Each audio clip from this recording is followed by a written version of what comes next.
आज का जो हमारा टॉपिक है, बेसिक टॉपिक है, कहते दो इंडिपेंडेंट इंटरनेशनल रिपोर्ट्स आई जिसने ये बताया कि अपकमिंग ईयर में इंडिया की जो ग्रोथ है वो बहुत तेजी से होने वाली है। क्या होने वाली है? बहुत तेजी से। Two independent reports on the Indian economy in recent times have identified that India would grow faster due to strength in human capital formation. आपको ये पता होना चाहिए कि इंडिया की एजुकेशन जो लेवल है वो वर्ल्ड में मानी जाती है, क्योंकि इंडिया में इतना ज्यादा कंपटीशन होने की वजह से बच्चों का लेवल ऑफ लर्निंग अच्छा है as compared to other countries. But जिनका अच्छा है उनका, सबका अच्छा नहीं है, जो अच्छे पढ़े हुए हैं उनका। क्लियर? तो बहुत सारे बड़े बड़े इंडिपेंडेंट रिपोर्ट्स आती है, जैसे जेपी मॉर्गन अपनी रिपोर्ट देता है, अलग अलग इंस्टीट्यूशंस अपनी रिपोर्ट्स देते हैं। तो उसमें ये पहले ही बता दिया गया कि इंडिया बहुत तेजी से ग्रो करेगा। आज अगर हम देखें, ये 2011-12 की बात है। कब की बात है? 2000, वो भी 2005 की, 2006 की, 2010 की बात है। ये आज 2024 है, तो आज इंडिया वैसे ही fastest growing nation in the world. क्या है? Fastest growing nation in the Deutsche bank एक बैंक है, जर्मन बैंक है, उसने अपनी रिपोर्ट में ग्लोबल ग्रोथ सेंटर जो पब्लिश हुई थी 1 जुलाई 2005 में। कब हुई थी? 1 जुलाई 2000। उन्होंने आइडेंटिफाई किया that India will emerge as among 4 major growth centers in the world by the year 2020। मतलब हम 4th लार्जेस्ट बन जाएंगे, लेकिन वो लॉकडाउन की वजह से शायद वो हो नहीं पाया। इट फर्दर स्टेट्स, इन्होंने ये भी बताया, are empirical investigation support the view that Indian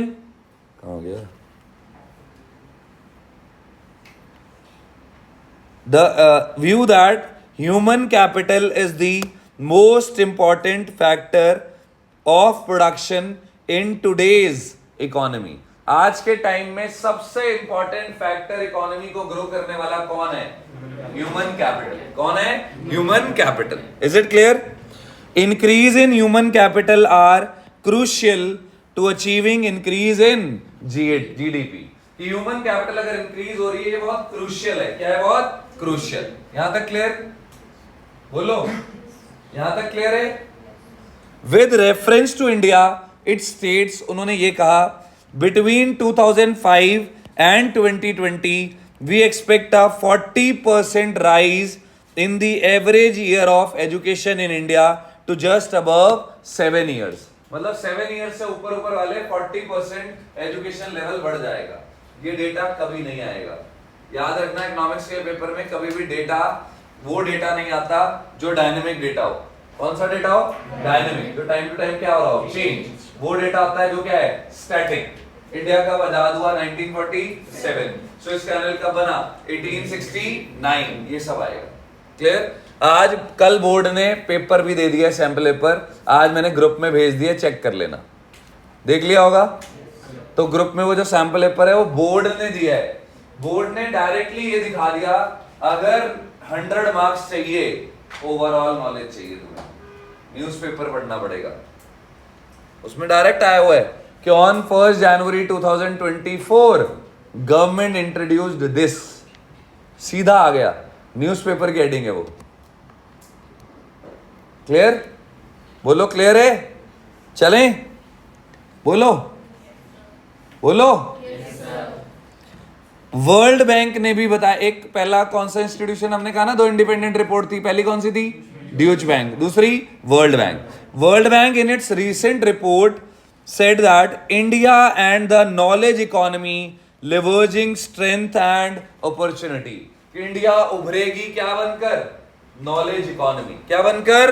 knowledge economy. Clear यहां तक? States that India should make a transition to the knowledge economy and if it uses its knowledge as much as Ireland does, कि अगर India अपनी knowledge use करेगा जैसे Ireland ने करी, it is judge that Ireland uses its knowledge economy very effectively, then the per capita of India will increase from a little over $1,000 in 2002 to $US 3,000 इन 2020। कितनी बढ़ जाएगी? $1,000 से $2,000। ये एनुअली है। क्या है? 3,000, सॉरी, ये एनुअली है। क्या है? पहले कितनी थी? 1,000। कितना बना आज 80 के हिसाब से? 80,000 एनुअली पर पर्सन। 3,000 के हिसाब से कितना बन गया? 2 लाख। आज घर जाके एस्टिमेट देखना, यही है एवरेज इनकम आज इंडिया में 2,40,000 है। जाके चेक कर लेना गूगल पे। क्लियर? ये जो रिपोर्ट्स होती हैं ऐसे ही एस्टिमेशन नहीं निकालती। सोचो आज फैक्ट प्रूव हो गया वो। It further state that the Indian economy has all the key ingredients for making this transition. कि इंडियन इकोनॉमी के पास वो सारी चीजें हैं जो होनी चाहिए, जैसे a critical mass of skilled workers. हमारे पास क्या है? स्किल्ड वर्कर्स हैं। क्या है? स्किल्ड। वेल फंक्शनिंग डेमोक्रेसी है। इतनी ज्यादा डाइवर्सिफाइड पॉपुलेशन होने के बावजूद हमारी जो जनसंख्या है वो क्या है? बोलो। वेल फंक्शनिंग डेमोक्रेसी है। क्या है? Well functioning and a diversified science and technology infrastructure. हमारे पास साइंस एंड टेक्नोलॉजी इंफ्रास्ट्रक्चर भी बहुत डाइवर्सिफाइड है। क्या है? बहुत डाइवर्सिफाइड। आज आप देखो इसरो कितनी ज्यादा डेवलपमेंट कर गया है। ये सारी ग्रोथ हो चुकी है। क्या हो चुकी है? सारी। Thus, the two reports point out the fact that further human capital formation in India will move its economy to a higher growth trajectory। कहां चली जाएगी Indian economy? Higher growth trajectory होंगी, हायर ग्रोथ एस्टिमेशंस दिखेंगी Indian economy की। किसकी बेटा? Indian economy. यहां तक क्लियर? बोलो, यहां तक क्लियर है? Then we have state of human capital formation in India. कहते हैं आज हमारे देश की स्थिति ह्यूमन कैपिटल में कैसी है, हम कहां स्टैंड कर रहे हैं, कहां लैग कर रहे हैं, वो हमारा टॉपिक है। Clear? Human capital formation is the outcome of investment. हमें ह्यूमन कैपिटल फॉर्मेशन होगा कैसे? जब हम कहां इन्वेस्ट करेंगे? एजुकेशन। कहां इन्वेस्ट करेंगे? हेल्थ। कहां इन्वेस्ट करेंगे? On the job training. कहां इन्वेस्ट करेंगे? Migration and information. इन सब चीजों पे जब हम इन्वेस्ट करेंगे तो हमारे देश में क्या बनेगा? Human capital. क्या बनेगा बेटा? Human. We know that are is a federal country with a union government. Federal country को बताएगा क्या होता है? क्या होता है जिसमें दो से ज्यादा? गवर्नमेंट डिसेंट्रलाइज्ड होती है। क्या होती है? गवर्नमेंट मतलब नीचे से नीचे लेवल्स होते हैं, जैसे सेंट्रल गवर्नमेंट, स्टेट गवर्नमेंट, है ना, म्यूनिसिपैलिटीज, पंचायत, प्रधान होते हैं ना, वो तो डिवाइडेड है। We know that are is a federal country with a union government, state government, local government जैसे municipal corporation, municipalities, village panchayats. So Constitution of India mention the function to be carried out by each level of government। कहते हैं constitution में ये बताया गया है कि हर level पे गवर्नमेंट अपना अपना क्या करेंगी? काम करेगी। सेंट्रल गवर्नमेंट पूरे देश का, स्टेट गवर्नमेंट अपने राज्य का, म्यूनिसिपैलिटीज अपने स्पेसिफिक एरियाज का, पंचायत अपने विलेज का, सब अपने अपने एरियाज पे काम करेंगी। Accordingly expenditure on both education and health are to be carried out simultaneously by all the 3 tiers of the government, 3 levels of the government। अब कहते हैं इसीलिए एजुकेशन पे सेंट्रल गवर्नमेंट अलग खर्च करेगी, स्टेट को अलग पैसा दिया जाएगा, वो भी खर्च करेगी, पंचायत अलग, हर अलग अलग लेवल पे खर्च किए जाएंगे। यहां तक क्लियर? बोलो यहां तक क्लियर? क्लियर? क्लैरिटी? बोलो। तो ये आज हमारी स्थिति है कि हमारे देश में अलग अलग लेवल पे अलग अलग जगहों पे क्या किया जा रहा है? खर्चा किया जा रहा है। क्या किया जा रहा है? खर्चा। अगला टॉपिक आया need for government intervention in education and health sector. अब बेटा गवर्नमेंट को बीच में इंटरफेयर करने की क्या जरूरत है? क्या है? गवर्नमेंट को बीच में इंटरफेयर करने की क्या जरूरत है? हेल्थ और किसमें? एजुकेशन में। क्या जरूरत है? तुम खुद सोचो। आज हेल्थ और इंफ्रास्ट्रक्चर अगर सिर्फ प्राइवेट चलाए तो क्या ओवरऑल लोगों को एजुकेशन मिल पाएगी? हमारे देश में मैक्सिमम ऑफ द पॉपुलेशन क्या है? पुअर, तो वो नहीं अफोर्ड कर पाएंगे। दूसरा, हेल्थ और एजुकेशन सेक्टर है ये ऐसे सेक्टर है बेटा जिनमें huge amount of investment required है। क्या है? Huge amount of investment. अगर स्कूल खोलना है आपने 100 करोड़ चाहिए, कोई आम बंदा खोल सकता है? तो प्राइवेट इतनी जल्दी आगे नहीं आते, इसलिए गवर्नमेंट को रहना पड़ता है। दूसरा, इसमें जो फंडिंग है वो बेटा इजीली रिवर्स नहीं है। अगर आज आपने स्कूल खोला, 20 साल लगेंगे स्कूल को चलने में या 10 साल लगेंगे चलने में। इमीडिएट रिटर्न इसमें नहीं है, इमीडिएट इस सेक्टर में रिटर्न नहीं है, तो प्राइवेट इसमें इतना ज्यादा फेवरेबल नहीं होता कि मैं इधर जाऊं, तो इसलिए गवर्नमेंट आती है बीच में। कौन आती है? गवर्नमेंट। इजी बोलो बेटा, easy. Education and health sector services create both private and social benefits. ये क्या देते हैं? Both private and social benefits, and this is a reason for the existence of both private and public institution. इसीलिए ये reason है जिसकी वजह से दोनों पब्लिक सेक्टर भी काम करता है, साइड बाय साइड प्राइवेट भी। कि अगर आपको बेसिक एजुकेशन लेनी है, कहां जाओ? गवर्नमेंट। अगर आपको अच्छी थोड़ी एजुकेशन लेनी है, थोड़ी सर्विसेज बेटर चाहिए, तो कहां जाओ? प्राइवेट। बट अब धीरे धीरे गवर्नमेंट सेक्टर भी एनहांस हो रहे हैं। क्या हो रहे हैं? क्लियर यहां तक? Then first reason why government intervene in these sectors, the first one, expenditure on education and health make substantial long term impact. ये इंपैक्ट क्या करती है? Long term, and they can not be easily reverse, hence government intervention is essential. Easily पैसा reverse नहीं होता, तो private इच्छुक नहीं होता इस सेक्टर में आने के लिए, कि वो कहता है यार अभी पैसा लगाऊंगा, पता नहीं कितने साल बाद क्या होगा, रिकवर होगा, तो इसलिए वो इधर आने को इच्छुक नहीं होता। For instance, once a child is admitted to a school or healthcare center where the required services are not provided, before the decision is taken to shift the child to another institution, substantial amount of damage would have been done. तो कहते हैं अगर एक बच्चे को school में admission करा दिया है, कोई हेल्थ केयर सेंटर में कराया, तो जब वो कहीं और उसे शिफ्ट करना है, तो उसको करते हुए आपको क्या आ जाएगा? Huge cost. तो जो लोग ऑलरेडी एग्जिस्टिंग में सर्विसेज ले रहे हैं, वो दूसरे में स्विच इजीली नहीं करेंगे। दूसरे में इजीली स्विच, क्योंकि स्विच करने में भी लोगों का क्या है? बहुत कॉस्ट। तो लोग जहां से पहले से सर्विस लेते आए हैं, लोग वहीं से सर्विसेज लेंगे, कि भाई मेरे भाई भी इसी स्कूल में पढ़ा है, मैं भी यहीं पढ़ूंगा। समझ आया? क्योंकि उनको ये डर है कि अगर हमें बीच में कहीं स्विच करना पड़े, क्या आएगी? बहुत दिक्कतें। क्या आएंगी? बहुत। Moreover, individual consumers of these services do not have complete information about the quality of service and their cost. इनके जो कंज्यूमर्स हैं हेल्थ और एजुकेशन के, वो पूरी तरह से अवेयर ही नहीं है, उन्हें पूरी तरह से अवेयरनेस ही नहीं है कि हमें कहां पर करनी चाहिए और कहां पर नहीं। So in this situation the provider of education and health services acquire what? Monopoly power. वो क्या बना लेते हैं? एंड आर इन्वॉल्व इन, वो फिर लोगों को क्या करते हैं? एक्सप्लॉइट। उनका क्या करते हैं? शोषण करते हैं। क्या करते हैं? शोषण। उन्हें क्या पहुंचाते हैं? नुकसान। क्या पहुंचाते हैं बेटा? नुकसान। याद रहेगा। So the role of government in this situation is to ensure that the private provider of these services adhere to the standard stipulated by the government and charge the correct price.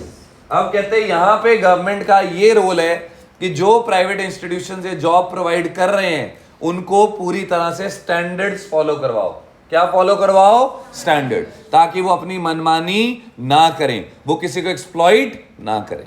यहां तक बेटा कोई doubt? Easy. एक बार brief करो फटाफट, या ये भी पढ़ लें एक बार। पूरा पॉइंट। उन्होंने कहा कि एक्सपेंडिचर ऑन जो एजुकेशन है, वो एक तो बहुत लॉन्ग इंपैक्ट है, कि बहुत लंबे टाइम बाद कोई फर्क दिखेगा। दूसरा, पैसा आज जो लगाया इजीली रिवर्स नहीं होगा, तो इसलिए वहां पर प्राइवेट सेक्टर इजीली नहीं आता, गवर्नमेंट सेक्टर को आना पड़ता है। दूसरा क्या है कि प्राइवेट अपनी मनमानी करके मोनोपोली कंट्रोल बना सकता है, क्योंकि लोग अवेयर नहीं है, लोगों को पता नहीं है। तो अगर उसने मोनोपोली कंट्रोल बना लिया, तो वो लोगों को एक्सप्लॉइट करेगा, शोषण करेगा, हाई प्राइस चार्ज करेगा, वो सब चीजें होंगी। इसलिए कहते ये जरूरी है कि सरकार एक स्टैंडर्ड बनाए और प्राइवेट इंस्टीट्यूशंस को भी ये करे कि वो उसको क्या करें? फॉलो। इसलिए सरकार खुद भी उसमें इन्वॉल्व रहती है, इसलिए गवर्नमेंट इंटरवेंशन जरूरी है। क्या है गवर्नमेंट इंटरवेंशन? यहां तक क्लैरिटी? देखो पढ़ने पे आओगे, मैंने तुम्हें पहले भी बोला, जिस दिन तुम पढ़ने पे आओगे एक एक दिन के चैप्टर है, लेकिन जिस दिन तुम अपनी पे आओगे तब, जैसे वो होती है ना क्यूरियोसिटी, हाँ मुझे बर्थडे मनाने जाना ही जाना है, चाहे बारिश आए, चाहे ओले पड़े, चाहे बाढ़ आ जाए, मैं दोस्त के बर्थडे में जाऊंगा ही जाऊंगा, वो वाला चाहिए बेटा जुनून। वो अंदर से जो चाहिए ना कि हाँ जाना ही जाना है, जिस दिन वो आएगा उस दिन एक दिन का एक चैप्टर, खुद देख लेना, एक दिन में एक। और मैंने तुम्हें बोला था ये होगा, सिटिंग नहीं बनती, हम 1 घंटे बैठते हैं फिर हम सोचते हैं हमने बहुत कुछ पढ़ लिया, नहीं होगा ऐसे। मैंने बोला 90 मिनट्स का टारगेट के साथ कि 90 मिनट्स इतने पेज पढ़ के ही उठूंगा, 90 के बाद उठो 15 मिनट टाइमर लगा के, अलार्म लगा के, 15 मिनट बाद खाओ पियो घूमो फिरो, फिर वापस 90 मिनट। ये नहीं कि 15 मिनट बाद मोबाइल चला लिया, मोबाइल चलाओगे जो 90 मिनट्स पढ़ा उड़ जाएगा। क्लियर? फिर 90 मिनट्स का टारगेट लिया, फिर पढ़ाई। क्लैरिटी? संडे को जो टेस्ट नहीं देगा स्ट्रिक्ट एक्शन है बेटा, उसी दिन फेयरवेल कर दूंगा तुम्हारी, खत्म ट्यूशन। कोई बहाना नहीं चलेगा, कोई गोलियां नहीं चलेंगी। जो कहेगा कि पेरेंट्स से बात कर लो, ये मैं पेरेंट्स से ही मिलूंगा अगले दिन, पेरेंट्स को भी बुलाऊंगा, सिंपल। क्लियर? बोलो क्लियर बेटा? क्लैरिटी? क्लियर है सबको? सेकेंड रीजन क्या है कि क्यों गवर्नमेंट इंटरवीन कर रही है इन सेक्टर्स में? Second, in a developing country like ours, जैसे हमारा देश विकासशील है, विकसित होने की तरफ बढ़ रहा है, डेवलप होने की तरफ जा रहा है, with a large section of the population living the below poverty line. ज्यादातर हमारी पॉपुलेशन कहां रह रही है? गरीबी रेखा से नीचे। So many of us can not afford to access basic education and health care facility. तो जब वो बेसिक नहीं ले सकते, अफोर्ड ही नहीं कर सकते, तो बेटा फिर बीच में किसको आना पड़ता है? Government sector. किसको आना पड़ता है? More over, a substantial section of our people cannot afford to reach super specialty health care and higher education। हमारे ज्यादातर वर्ग जो maximum section of the society of the population है, वो बेटा अफोर्ड ही नहीं कर पाती, वहां तक पहुंच ही नहीं पाती कि उनको एक अच्छा एजुकेशन मिले या अच्छी हेल्थ फैसिलिटी मिले। क्या मिले? अच्छी basic education and health care क्या है? सबका सिटीजन्स का right. So it is essential that the government should provide education and health services free of cost for the deserving citizens and those from the socially oppressed classes। जो socially दबाए हुए लोग हैं, जो socially backward लोग हैं, जो socially below poverty line लोग हैं, उन सबको ये basic facilities तो मिलनी ही चाहिए, इसलिए सरकार बीच में आती है। कौन बीच में आती है? In India, the Ministry of Education at the union and state level, Department of Education and various organizations like NCERT, full form पढ़ना mandatory है, आता है पेपर में, National Council of Educational Research and Training, UGC, University Grants Commission, AICTE, ये technical universities को control करता है, all India council of technical education, ये फैसिलिटेट करते हैं institution which comes under the education sector. ये एजुकेशन सेक्टर को control करते हैं, चलाते हैं। क्या करते हैं? चलाते हैं। Both the union and state government have been stepping up expenditure in the education sector over the years. राज्य सरकारें भी और केंद्र सरकार भी, सेंट्रल गवर्नमेंट, स्टेट गवर्नमेंट कई सालों से खर्चा करती जा रही हैं ताकि हमारी क्या हो, जो हमारा एजुकेशन सेक्टर है वो इंप्रूव हो ओवर द ईयर, ताकि हम 100% लिटरेसी अचीव कर सकें। क्या अचीव कर सकें? 100%।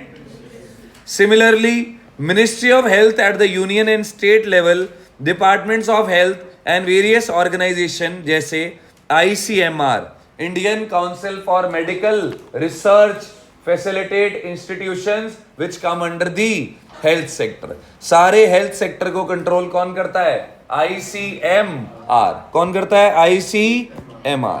यहां तक क्लियर? बोलो यहां तक क्लियर है? इतना ब्रीफ करो फटाफट।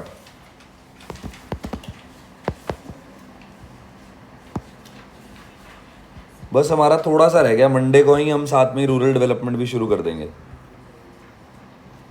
मंडे को ही रूरल भी स्टार्ट हो जाएगा। ये कल टीचर डे करके रह गया थोड़ा सा।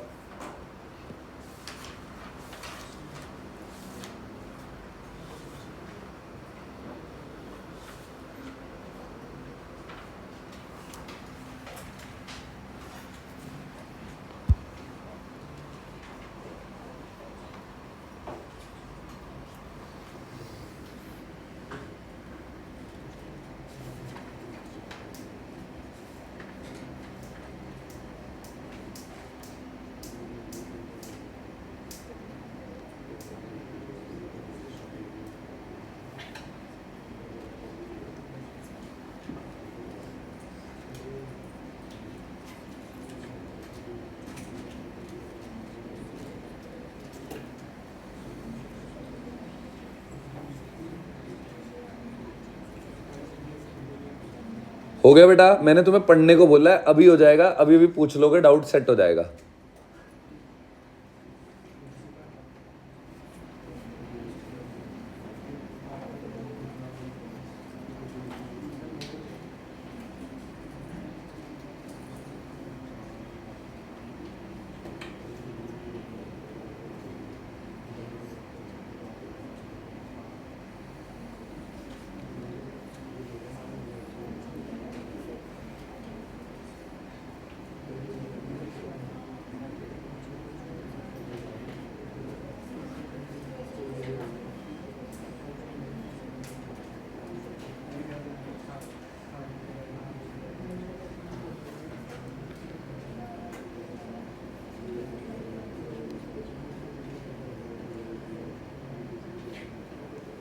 चले, कर लिया?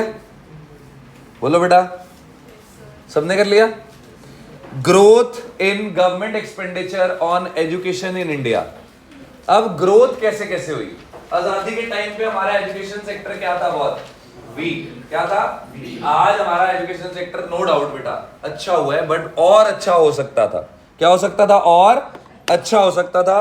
बहुत बड़े लेवल पर हम पहुंच सकते थे। यस और नो? पहुंच सकते थे ना, जिस हिसाब से हमारे क्या थे, हमारे पास रिसोर्सेस थे, हमारे पास इनिशियल जो हम सेट हुए थे वो। यहां तक क्लियर? गवर्नमेंट एक्सपेंडिचर जो है is expressed on education is expressed in two ways. Government खर्चा दो तरीके से करती है। As a percentage of total government expenditure. क्या आता है? टोटल खर्चे का परसेंटेज। जैसे इस साल सरकार ने कितना किया? 48 लाख करोड़ का बजट था। कितने का था? 48 लाख करोड़ का खर्चा था सरकार का। उसका परसेंट कह दिया जैसे 10%, 10 तो नहीं होता, क्या उसका कह दिया 5%। कितना कह दिया? 48 लाख करोड़ का 5% कितना हुआ? 2,40,000 करोड़। कितना? 2,40,000 करोड़। एक खर्चे के पर्सपेक्टिव से बता दिया। So it indicates the importance of education in the scheme of things before the government, कि गवर्नमेंट के सामने एजुकेशन कितनी जरूरी है। दूसरा, as a percentage of GDP. किसके साथ? जीडीपी। एक साल में हम इतना कमाते हैं, इसका इस कमाई का इतना परसेंट हम क्या कर देते हैं? खर्च। किस पर? एजुकेशन पर। तो दो तरीके हैं एजुकेशन के खर्चे के। पहला बोलो, as a percentage of total government expenditure. दूसरा, as a percentage of GDP. क्या है? It expresses how much of our income is being committed to the development of education in the country. जो हमने कमाया उसका हम कितना परसेंट क्या कहां लगा रहे हैं? एजुकेशन पर। कहां लगा रहे हैं? एजुकेशन पर। During 1952 to 2014, education expenditure as percentage of total government expenditure increased from 7.92 to 15.7। पहले कितना था? सिर्फ 7.92%, अप्रोक्सीमेटली 8% खर्चा था टोटल खर्चे का। 100 रुपए अगर खर्चा, उसमें से 8 रुपए कहां खर्च रहे थे? एजुकेशन पर। कहां? जो बढ़ के कितना हो गया? 15.7, 16 हो गया, मतलब 16%।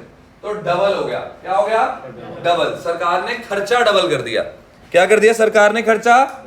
और as a percentage of GDP हम 0.64 थे सिर्फ, बढ़ के कितना हो गया 4.13, मतलब 4 टाइम्स हो गए। कितने हो गए 4 भी नहीं 5 टाइम्स हो गए। कितने हो गए यहां तक क्लियर? बोलो बोलो बेटा, यहां तक clear? In 2009, the government of India enacted the most important है Right to Education Act। कब आया? 2009 में। क्या आया बेटा? Right to Education Act। क्या आया? Right to Education Act, to make free education a fundamental right of all children in the age group of 6 to 14 years। जो एलिमेंट्री एजुकेशन होती है 8th तक सरकार ने एजुकेशन को क्या कर दिया बच्चों के लिए फ्री। क्या कर दिया? फ्री। क्लियर? कब किया? जब आया राइट टू एजुकेशन एक्ट। और कब आया था? 2009। Government of India has also started levying a 2% education cess on all union taxes. सरकार कोई भी अगर हम टैक्स दे रहे हैं उसमें हम 2% एजुकेशन सेस दे रहे हैं। क्या दे रहे हैं? 2% एजुकेशन, मतलब जो जीएसटी अगर 18% है उसमें 2% किस चीज का है? Education cess. मतलब सरकार सेस और टैक्स में क्या फर्क होता है बताया था गवर्नमेंट बजट में, तुम्हें बताया था मृदुल। सेस में और टैक्स में क्या फर्क है? अलग केस को ये क्यों नहीं लिखा एजुकेशन टैक्स? जो टैक्स सरकार कलेक्ट करती है वो कहीं भी खर्च कर सकती है, उसकी कोई सीमा नहीं है, लिमिट नहीं है, जहां मर्जी खर्च करे सरकार। एजुकेशन सेस किसके लिए लिया है?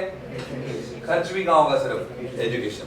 स्वच्छ भारत सेस, किसान कल्याण सेस, ये सारे सेस है, मतलब वहीं पे खर्च होंगे। कहां होंगे? वहीं पर। सरकार 2% एजुकेशन सेस लगा रही है on all union taxes. Union मतलब सेंट्रल टैक्सेस। क्या है central? The revenue from education cess has been earmarked for spending on elementary education. वो खर्च कहां कर रही है सरकार? एलिमेंट्री एजुकेशन पर। कहां खर्च कर रही है? एलिमेंट्री एजुकेशन पर। यहां तक क्लियर?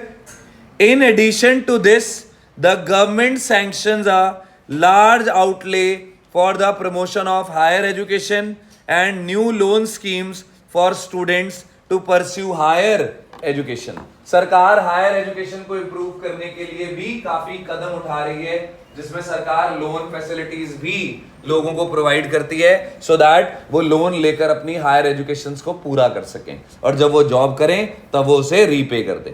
तब क्या कर दें? उसे रीपे। यहां तक कोई डाउट? बोलो। यहां तक क्लियर? एक बार बस ये देख लो, फिर ये मैं इतना ही करा रहा हूं आज, इससे ज्यादा नहीं कराऊंगा, आगे ज्यादा हो जाएगा नहीं तो। एक बार ये देख लो, एजुकेशन सेस कमीशन ने क्या हमें बताया था 1964 में कितना % खर्च होना चाहिए? बोलो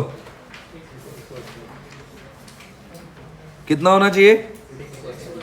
हम इतने सालों से 4% ही करते आ रहे थे। ये अभी 2023 का बजट था, तब जाकर हमने इसको 6% किया। कितना किया? ये हमारा पेपर है बोर्ड का। क्या है बोर्ड का? पेपर। पहले 17 क्वेश्चन तो नहीं होंगे, पहले से 17 क्वेश्चन किसके होंगे? मैक्रो। किसके होंगे? 18 से शुरू होंगे। बोलो 20th क्वेश्चन पढ़ो। अब मैं तुम्हें लैंग्वेज दिखा रहा हूं, एनसीईआरटी ही आती है और कुछ नहीं आता। बोर्ड में एनसीईआरटी आती है सिर्फ, हमारे नोट सारे एनसीईआरटी हैं। The education commission 1964-66 had recommended that at least, क्या हो गया सेशन? गलत। The union and state government have been stepping up expenditure in the education sector over the year to fulfil the objective of attaining 100% literacy. Cent ही है वो, 100 मैंने लगाया था कि सेंट समझा लो तुम्हें 100% होता है वो। सेम लैंग्वेज देख लो, है सेम लैंग्वेज है एनसीईआरटी, एक अक्षर चेंज नहीं है। तो क्या होगा? Reason true. Answer is assertion is false, reason is true। एक नंबर आ गया। क्लियर? और इसमें से कोई नहीं है बाकी। एक क्वेश्चन है, अभी दिखाता हूं।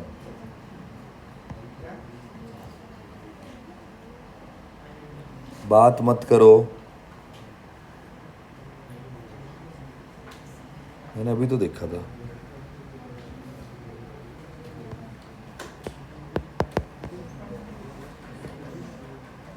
ये लो 31 देखो, उन्होंने नेबुलस हटा दिया। इट वुड बी अनक्लियर, है ना कि line, to say that the growth of human capital lays the ground for economic growth of a nation. Do you agree with the given statement? Support your answer with valid illustration. कहते इसका question का मतलब ही समझ आना बड़े मुश्किल है अगर तुमने इसको पढ़ा नहीं है। क्या मतलब कह रहा है, कहता है ये बड़ा अनक्लियर है कहना कि ह्यूमन कैपिटल बढ़ना इकोनॉमिक ग्रोथ भी बढ़ेगी। क्यों है?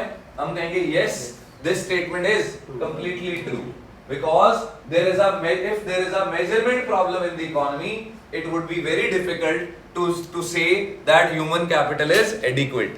Human capital is adequate because sometime economies measure the human capital according to the teacher pupil ratio, enrollment rates. ये सब यहाँ मेंशन करो. कितने मार्क्स? 4. 4 plus 1 ह्यूमन कैपिटल कितने का आया? 5. टोटल यूनिट कितने की आनी है? 20. कितने की? 4 चैप्टर बताए थे ना, HREE. H human capital, R rural development, E employment, E environment. ये 20 के आने हैं, उसमें से 5 का आ गया ये. इजी.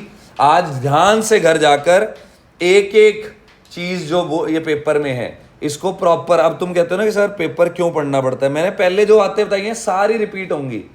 जो तुम्हें शुरू से बातें बताई ना रिपीट होंगी, देख लेना. पढ़ो सेकंड क्वेश्चन क्या लिखा है. ये उन्होंने प्रेस रिलीज भी दे रखा है. The cabinet led by prime minister decided that the central government will provide free food grain to 81.35 crore beneficiaries under the Pradhan Mantri Garib Kalyan Anna Yojana for a period of 5 years with effect from 1st January 2024. Based on the aforesaid statement, identify the budgetary objective the government is trying to achieve and choose the correct option. C. Redistribution of income. Redistribution of, यहां तक clear? बोलो बोलो बेटा, समझ आया? बोलो. तो इस तरह के ट्रिकी क्वेश्चन आते हैं. और अब देखो एक क्वेश्चन जो तो हमने सेम बिल्कुल सेम क्लास में किया है. ये लो 11th बुक निकाल लो, नेशनल इनकम की सेम क्वेश्चन है. अब कह दो कि मैंने पहले बोर्ड के ऊपर बनाया कुछ है, सारा देख लो सेम है. था क्लास में किया हमने, ये याद है? पूरी क्लास में किया था हमने. बनाया था कि gross domestic fixed capital formation के 3 कंपोनेंट हैं, याद है? अब इससे कंपेयर कर लो.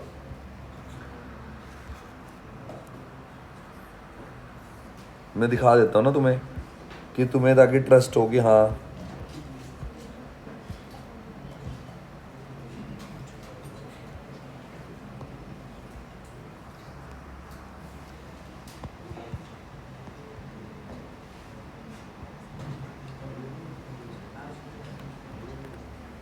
ये याद है. याद है? अब ध्यान से देखो इसको और ध्यान से देखो बोर्ड के क्वेश्चन को. Gross business fixed investment, gross business capital formation लिख दिया, इन्वेस्टमेंट की जगह. Gross residential construction investment. फिर क्या है? Inventory investment. क्या है इन्वेंट्री? इन्वेंट्री इन्वेस्टमेंट मतलब खत्म. एक और भी ऐड होगा, ग्रॉस पब्लिक इन्वेस्टमेंट. तीनों ऐड होके बन गए. सेम क्वेश्चन है 3 नंबर का. अगला देखो 11th क्वेश्चन बड़ा easy. States the step pertaining to the estimation of national income under the income method. मतलब इनकम मेथड का फॉर्मूला लिखना है. 3 नंबर सिर्फ फॉर्मूला. कहते कैसे कैसे नेशनल इनकम मिलती है, स्टेप बता दो. कि हम सीओई ऐड करते हैं, ओएस ऐड करते हैं और एमवाई ऐड करते हैं. वही सीओई के नहीं, उसी को बस बताना है. वो थोड़े थोड़े तो बताने ही. Composition of employ earned by the employees of a nation, ये सब तो लिखोगे थोड़ा बहुत. फ्लो चार्ट बना दोगे. 3 नंबर थोड़ा तो करोगे ही।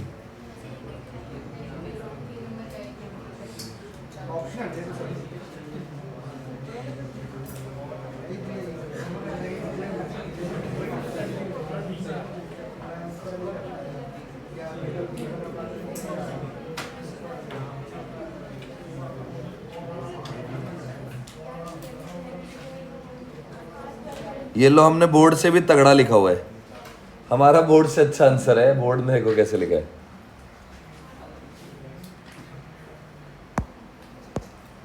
पढ़ो 11। बोर्ड ने तो कहा ही नहीं कुछ भी। Identify and classify production unit into distinct heads. 3 head हो गए, प्राइमरी, सेकेंडरी, ट्रेजरी, वो छोड़ दो, वो लिखने की जरूरत नहीं है। Estimate classify the in different category, COE, operating surplus, mixed income. The sum of factor payment contribution of these sector contribute to NDP FC। तो सारा लिख दोगे।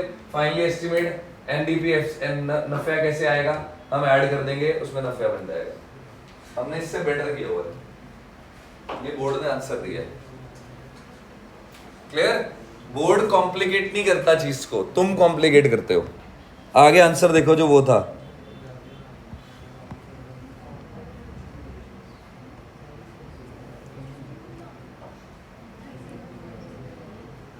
ट्वेंटी था ना वो हमारा, assertion is false, reason is true। ये लो पढ़ो, पढ़ो, देखो सेम एज इट इज। मैंने अभी पढ़ा है, मैंने पढ़ा नहीं था पहले, अभी देखा मैंने भी answer. An increase in human capital unclear owing to the problem pertaining to the national quantifiable relation between the two educational yardsticks measurement like years of schooling, teacher pupil ratio, enrollment rate may not reflect educational quality accurately, whereas human capital measure may show convergence between developing and developed nations. However, there is no empirical evidence to prove income per capita income converges. Hence, education may improve but cannot guarantee similar progress in real income across different sectors. समझ आया logic? इतना ही होता है। लग रहा है ये बहुत वर्ड है तुम्हें, लग रहे हैं एक लाइन में पता है कितने, 1 2 3 4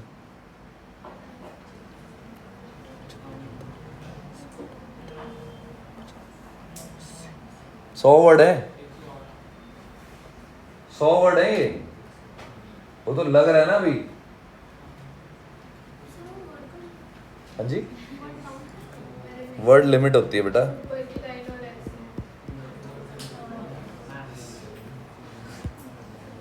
ये लिखा होता है सबसे पहले। 6 मार्कर्स, जो 4 मार्कर है वो 80 वर्ड्स टू 100 वर्ड्स होने चाहिए। जो 6 मार्कर्स हैं वो 100 to 150 वर्ड्स होने चाहिए। ये लिखा होता है पहले। ये तुम्हारा बोर्ड का पेपर ही है। क्लियर है?